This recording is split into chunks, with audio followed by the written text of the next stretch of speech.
नमस्कार, मी प्रतीक्षा पोपट जाधव विंचुरगवळी आडगाव येथून आलेले आहे, नाशिक प्रॉपर.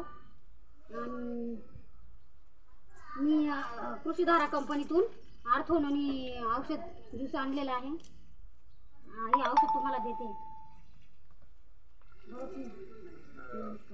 नमस्कार, मी संजय दामू केदारे, राहणार ठेंगोडा, तालुका साटाणा, जिल्हा नाशिक येथे राहतो. मी औषध घेतलं.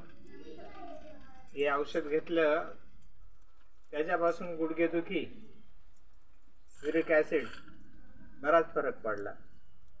आणि आता मी जवळजवळ पूर्वी मांडी घालून जेवण करायला बसत नव्हतो, लांब पाय करून बसायचो. आता या औषधापासून मला इतका फरक पडला तर मी मांडी घालून किती वेळ बसतो. त्याच्यामुळं या औषधाचा बराच फायदा झाला. तसंच असा कोणाला आजार असेल तर या औषधाचा आपणही ज्याला गरज पडेल त्याने औषधाचा वापर करावा असं मला वाटतं. नमस्कार.